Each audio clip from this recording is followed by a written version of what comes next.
नून Faisalabad division की तरफ से सबसे पहले चौधरी जाफर इकबाल साहब को आमदीद कहता हूं और इसके साथ उनका शुक्रिया अदा करता हूं कि वो मेरी दरख्वास्त पे यहाँ तशरीफ़ लाए। मैं आप तमाम साफ़ी भाइयों का भी शुक्रिया अदा करता हूं कि आपने जिस भरपूर तरीके से चौधरी साहब की प्रेस कॉन्फ्रेंस में शिरकत की, मैं इंतहाई आपका मशकूर हूँ, आपका शुक्रगुजार हूँ। बाकी जितने मेरे भाई मुस्लिम लीग के अहदेदार और टिकट होल्डर, साबका MNA MPA वो तशरीफ़ लाए हैं, मैं उनका भी शुक्रिया अदा करता हूँ। और इसी के साथ एक दफ़ा फिर मैं चौधरी जाफर इकबाल साहब का भी शुक्रिया अदा करता हूँ। जनाब राजा रियाज साहब, जनाब मोहतरम अकरम अंसारी साहब, डिवीजनल प्रेसिडेंट पाकिस्तान मुस्लिम लीग नून, हमारे दरीना साथी हैं, जनाब शेख एजाज साहब सिटी प्रेसिडेंट, मेरे मोअज़्ज़िज़ MPA साहबान, साबिक MP MNA साहबान और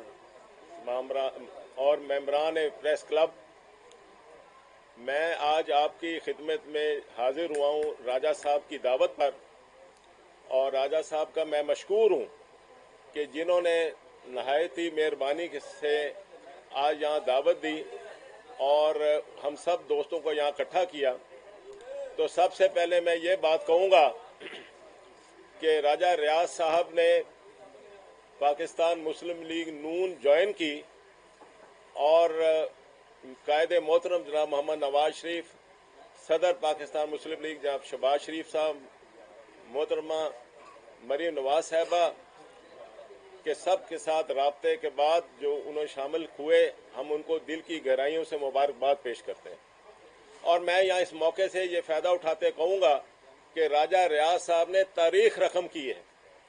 पाकिस्तान जिस तरफ जा रहा था, पाकिस्तान की कश्ती जिस तरफ डूबती जा रही थी, उन्होंने एक ऐसा इकदाम किया जो आईन पाकिस्तान के मुताबिक था और पाकिस्तान के आइन को सामने रखते हुए जो आइन में वाज़े है अदम इत्मीनाद का शिक, उस पर अमल करते हुए उन्होंने पाकिस्तान की खातिर जो साथ दिया उस वक्त उन हालात में, तो आज मैं समझता हूँ कि उसकी वजह से जो इमरान खान की पॉलिसियों की वजह से तो तबाह हाल मुल्क हो गया, जो आज गरीब अवाम और पाकिस्तान के अवाम जो जिस हाल में है, ये सारा तोहफा दिया हुआ इमरान खान का था।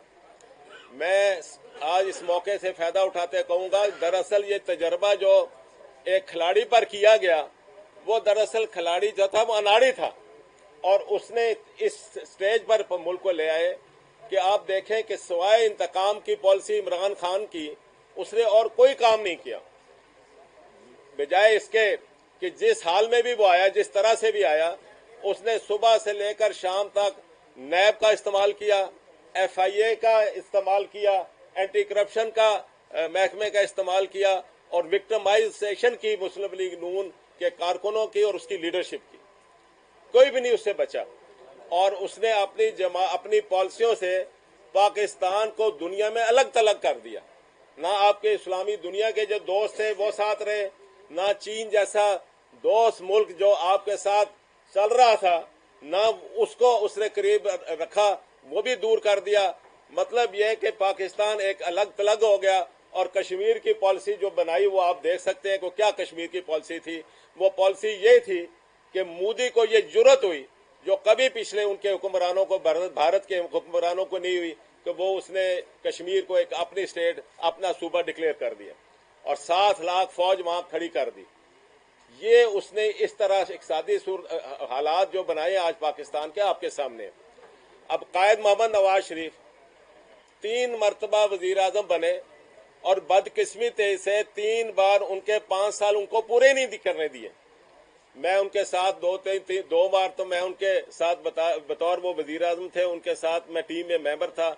नीचे भी जब वो वजीर आले थे मैं उनके टीम के मेंबर था। नवाज शरीफ वो है कि मुझे फख्र है आज हाजी साहब और राजा साहब के ये कायदे मोहतरम जो मियां मोहम्मद नवाज शरीफ को खिताब दिया गया कायदे मुस्लिम लीग का, ये 2001 के कन्वेंशन में इस्लामाबाद जब मैं सेक्रेटरी जनरल पार्टी का था, एडिशनल सेक्रेटरी जनरल, ये मैंने वहाँ रेजोल्यूशन दिया और वहाँ कायद मोहम्मद नवाज शरीफ का नाम दिया गया। आज इस हवाले से मैं आपसे कुछ चीज़ों का सबूत दूंगा आपको कि यहाँ आपके इल्म में है कि एटमी कुव्वत पाकिस्तान कैसे बना। हिंदुस्तान के 5 एटमी धमाकों के मुकाबले में 6 एटमी धमाके किए, एक पहली इस्लामी रियासत उसको एटमी कुव्वत बना दिया। चाहे इतनी बड़ी लालच अमेरिका की तरफ से $5 बिलियन की उन्होंने परवाह नहीं की। और मैं समझता हूं कि अल्लाह के फजलो करम से ये तोहफा देने वाला, ये एटमी ताकत बनाने वाला, एटमी कुव्वत बनाना मोहम्मद नवाज शरीफ था। इसके साथ साथ एयरफोर्स को मजबूत किया, JF थंडर त्यारे वो लेकर आए और चीन से मिलकर, और आप हमारी जो है एयरफोर्स है उसको भी मजबूत किया। इसी तरह मियां मोहम्मद नवाज शरीफ ने अपनी सारी खारजा पॉलिसी में ना सिर्फ मुस्लिम ममालिक बल्कि जितनी भी आलमी कुव्वतें थे उनके साथ अच्छे हालात बनाए, अपने हमसायों के साथ अच्छे हालात बनाए। आपको याद होगा ये वही मोहम्मद नवाज शरीफ था जिसकी वजह से अटल बिहारी वाजपेयी चलकर लाहौर आए, वहां लाहौर रेजोल्यूशन दिया गया। आपने ये वही मियां नवाज शरीफ थे जिसकी वजह से आज का वजीर आजम मोदी भी लाहौर चल कर आया मियां नवाज शरीफ की वजह से। उन्होंने हमेशा अपने खारजा पॉलिसी ऐसी बनाई जो कामयाब पॉलिसी थी। लिहाजा पाकिस्तान को तहफ़्फ़ुज़ देने वाला, पाकिस्तान का वो कायद जो मोहम्मद नवाज शरीफ है, कश्मीर की पॉलिसी बनाई, कश्मीर के इशू को उजागर किया जो दुनिया में ठंडा पड़ गया था, मियां मोहम्मद नवाज शरीफ थे कि जिन्होंने उसको उजागर किया। तो मैं लिहाजा इस आपके फैसलाबाद की सरजमीन से मैं कहूँगा मोहम्मद नवाज शरीफ जो कायदे मुस्लिम लीग है वो मुहाफ़िज़ पाकिस्तान भी है, वो मुहाफ़िज़ पाकिस्तान है। और आज वही मुहाफ़िज़ पाकिस्तान में 21 तारीख को तशरीफ ला रहे हैं। कोई अभाव नहीं रहना चाहिए, हमारी पूरी तैयारी है, हमारा पूरा होमवर्क है। मियां मोहम्मद नवाज शरीफ भी पूरे तैयारी के साथ और पूरे होमवर्क के साथ आ रहे हैं। इंशाल्लाह ये अब अगले 10 दिनों में आप देखेंगे कि किस तरीके से मोबिलिटी होती है। अभी तो चंद दिन हुए जब ऐलान हुआ है तो उसकी हमने तैयारी शुरू की है। आज उसी हवाले से मैं एक पाकिस्तान मुस्लिम लीग नून का अपना कारकुन के, मियां नवाज शरीफ का कारकुन होने के नाते से मैं यहाँ आया हूँ। हमारा यहाँ जो प्रोग्राम है वो यही है कि हमने मोबिलाइज करना है अपने वर्कर को, हमने मोबिलाइज करना है अपने अवाम को, और दावत देनी है कि 21 अक्टूबर को वहाँ मीनार पाकिस्तान तशरीफ ले जाएं और वहाँ हमने 4 बजे तक पहुँच जाना है। इंशाअल्लाह ताला मियां मोहम्मद नवाज शरीफ जब वहाँ आएंगे, अपना खिताब करेंगे, वो अपना एजेंडा देंगे, वो अपना मुस्तकबिल का प्लान देंगे कि पाकिस्तान को किस तरीके से इन क्राइसिस से निकाला जाए। जो सबसे बड़ा इस वक्त क्राइसिस है वो आज सबसे पहला जो मसला है वो इक़्तिसादी सूरत हाल है। इक़्तिसादी सूरत हाल यही है कि जब आप अवाम जब मियां मोहम्मद नवाज शरीफ जैसी शख्सियत को एक बार फिर मौका देंगे तो दुनिया में वो एतमाद बहाल होगा, वो कॉन्फिडेंस आएगा, जिसकी वजह से एक बार फिर पाकिस्तान के ऊपर दोस्त ममालिक भी, दूसरे ममालिक भी ट्रस्ट करेंगे और उनकी पॉलिसियाँ ऐसी होंगी जिससे कारोबार, आप उनके वक्त के में देखें कि एक्सचेंज में, कराची एक्सचेंज जो था उसके पॉइंट्स कितने ऊपर जा चुके थे, पाकिस्तान की करेंसी की क्या वैल्यू थी, पाकिस्तान की तरक्की की रफ्तार की थी। पहला आपका मुल्क पाकिस्तान है मियां मोहम्मद नवाज शरीफ की क़यादत में, जिसने मोटरवे, एशिया में मोटरवे पहला शुरू किया। आपने देखा कि 13 में जब हम आए तो दहशतगर्दी अरूज पर थी, ना मस्जिद, ना मंदिर, ना जनाजेगाह, कोई महफूज नहीं था। 80,000 के करीब शहीद हो चुके थे हमारे पाकिस्तानी अवाम, जिसमें अफवाज पाकिस्तान के, जिसमें पुलिस के और सिविल लोग थे।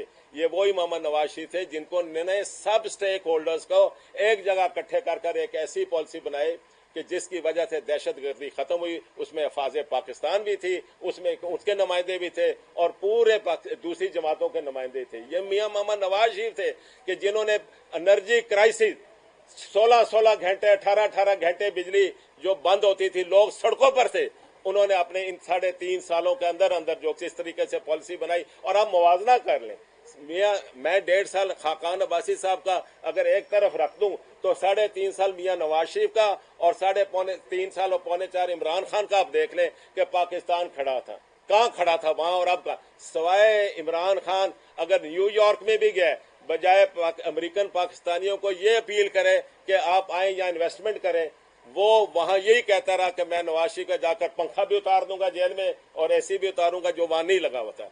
ये तमाम तर एक, मैं समझता हूँ, बैन अवी साजिश थी जो अंदरूनी मुल्क के अंदर भी तैयार हुई और बैरूनी दुनिया में भी तैयार हुई। और पनामा के नाम से 400 की लिस्ट थी पनामे में, वहां मियां मोहम्मद नवाज शरीफ एक को टारगेट किएगा। नाम लिया पनामे का और अकामे में निकाला, और वो नवाज शरीफ दलेर वजीर आजम था कि जो जमहूरियत पसंद है, उन्होंने अगर JIT बनाई है तो JIT के आगे भी वो पेश हुए।